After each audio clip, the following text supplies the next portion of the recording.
మన రాజధాని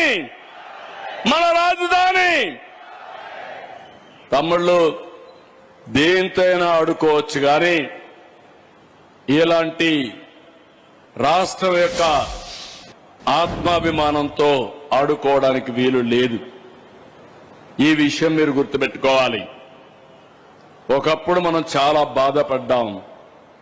5 ఏళ్లు కర్ణాటక నుంచి పోయి అడిగితే మీ రాజధాని ఏదంటే గర్వంగా బెంగళూరు అని చెప్పుకున్నారు. తెలంగాణ నుంచి ఎక్కడన్నా పోతే ఏది మీ రాజధాని అంటే నేను అభివృద్ధి చేసిన హైదరాబాద్ మా రాజధాని వాళ్ళు బాగా చెప్పుకున్నారు. తమిళనాడు నుంచి ఎక్కడన్నా పోతే చెన్నై అని చెప్పుకునే పరిస్థితికి వచ్చారు.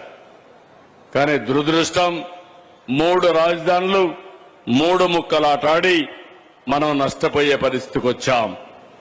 ఈ రోజు మిమ్మల్ని అందరికీ ఒకటే విజ్ఞప్తి చేస్తున్నా, మీరందరూ గర్వపడేట్టుగా రాయలసీమను అభివృద్ధి చేస్తా.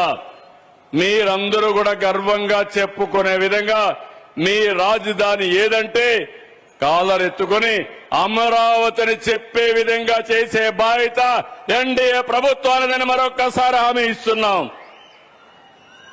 అంతేకాకుండా ఈరోజు ఇంకొక విషయం కూడా మీ అందరికీ అర్థం కావాలి.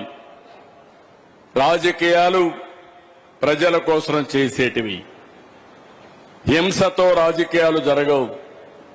నేరాలతో రాజకీయాలు చేయడం కరెక్ట్ కాదు. నేను తీవ్రవాదులతో పోరాడాను, నా కోసరం కాదు, సమాజం కోసరం. కడాన 23 క్లేమోర్ మైన్స్ నా మీద బ్లాస్ట్ చేశారు. నేను ఆ రోజు కూడా భయపడలేదు.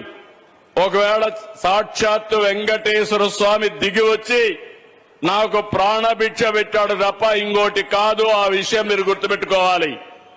అలాంటి సందర్భాలు చాలా చూశాం. నేను ఒక ధ్యేయంతో పనిచేస్తున్నాను. నిన్న కూడా మీరు చూశారు, పోలీసులు నిర్వీర్యం చేసే పని చేస్తున్నారు. అక్కడ జరిగిన సంఘటన